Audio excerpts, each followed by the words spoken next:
विश्वास दिया था और जनता के वादा खिलाफी करी है, इसलिए हुई थी। और ये उनका मुखौटा जो है वो खुल गया और उनकी असलियत पता लगी कि वो अपनी सत्ता के लालच पे किस तरीके से जनता की भावनाओं को दरकिनार करके अपनी सत्ता को बचा कर रखना। पार्टी के अपनी तरफ से हम जो है बिल जो है, क्योंकि हम इसमें अपना बिल हमारे समाज को, हमारे इलाके को और हमारे प्रदेश को और हमारे जो है उसको इफेक्ट करता है, प्रभाव करता है, इसलिए हम उसमें एग्रीव पार्टी है, इसलिए सर्वोच्च न्यायालय हम जाएंगे और रखेंगे, क्योंकि हमारे सामने अभी रास्ता है कि हम अपनी बात को रखें। और इसी के साथ साथ आंदोलन की भी, जैसे मैंने कहा आपके बीच में, हम मिलजुल के जब फैसला होगा, सामूहिक फैसला लेके इस बिल के विरोध करने के लिए, चाहे सड़क पे आना पड़े, धरना करना पड़े, चाहे कोई भी लोकतंत्र में जो हमें अधिकार मिला है उसको करना पड़े, हम उसको मिलके हम अपने जो है इस मुद्दे को, अपने को, इस हक को और अपनी मांग को, इसके लिए किसी भी उसके धरना प्रदर्शन और जो एहतजाज है उसको करें। मैं ये कहता हूँ कि कोई भी ऐसा कानून जो खास तौर पे अक़लियतों के लिए, मुस्लिमों के लिए विरोध में और उनकी आवाज़ को और उनके हकों को दबाने के लिए होगा, उसके लिए जैसे पहले प्रदर्शन हुए।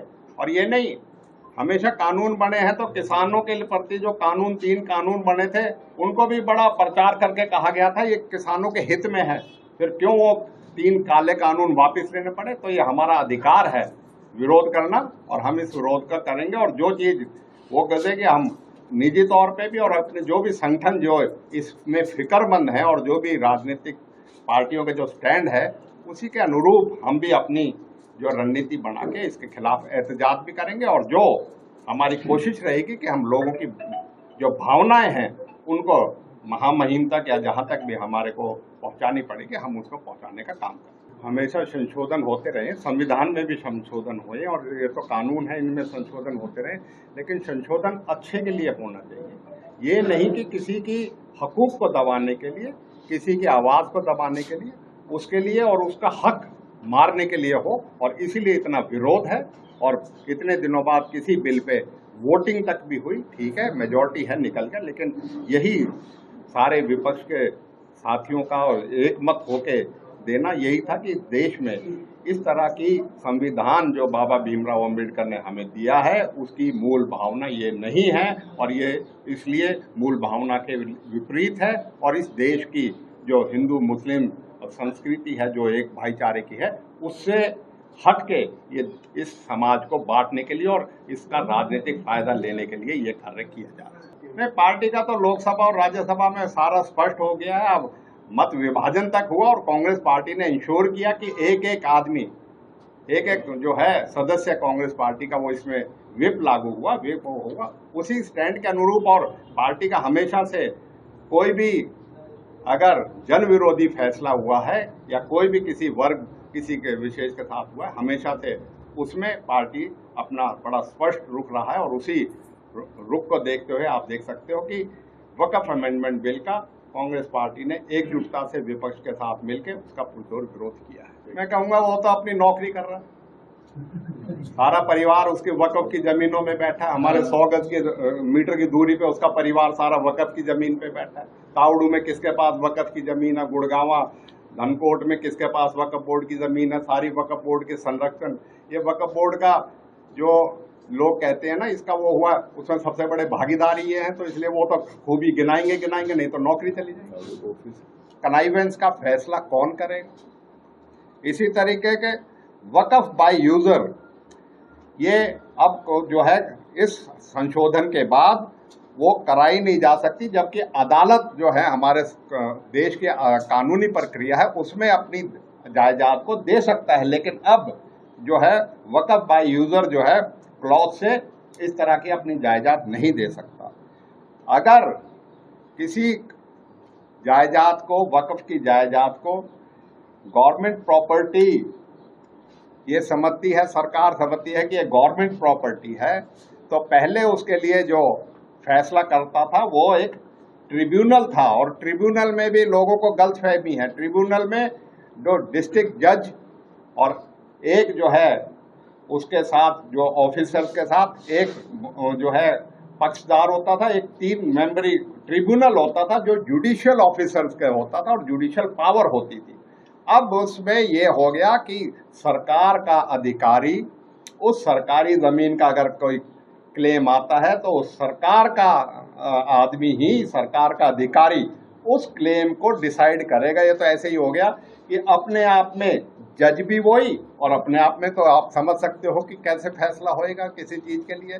और अगली बात, हर एक धर्म में अपने अपने धार्मिक जो कार्य को चलाने के लिए किसी दूसरे धर्म का जो है व्यक्ति उसमें शामिल नहीं हो सकता, लेकिन इसमें संशोधन कर दिया कि अब गैर मुस्लिम भी जो है स्टेट वक्फ बोर्ड में जो हो सकता है और इस मेंबर हो सकता है, और मेंबर होके वो इन जो है अपने कार्यों को, धार्मिक कार्यों को, मुसलमान के धार्मिक कार्य को वक्फ बोर्ड वालों को चलाने में रहेगा।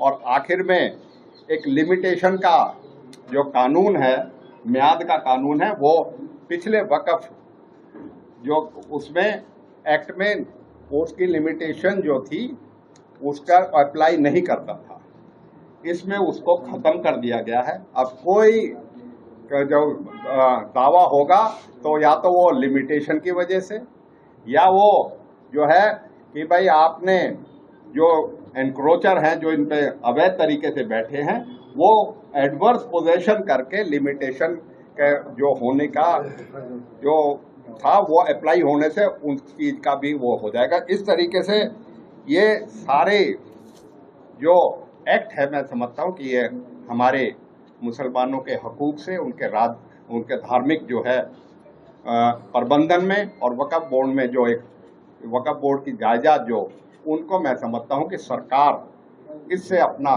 जो है कब्जा करना चाहती है, इससे वंचित करना चाहती है।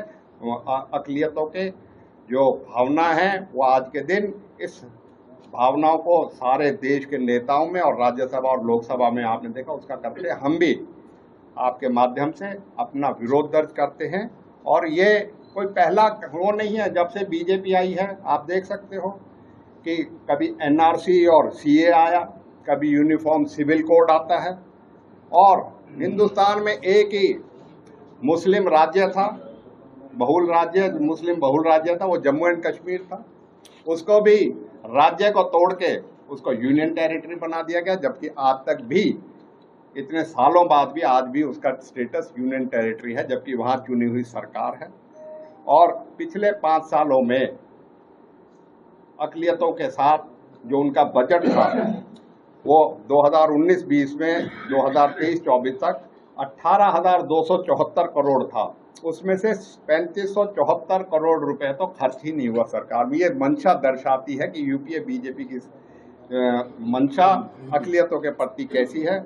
और इसी तरीके से चाहे अक़लियतों की स्कॉलरशिप की बात हो, उनके एजुकेशन में, शिक्षा में जो उनकी असिस्टेंस की बात हो, सारी बंद करने का काम इस सरकार ने किया है। तो हम समझते हैं ये सरकार अक़लियतों के साथ भेदभाव कर रही है, और इस एक्ट के माध्यम से हम ये कह सकते हैं जो असंवैधानिक है।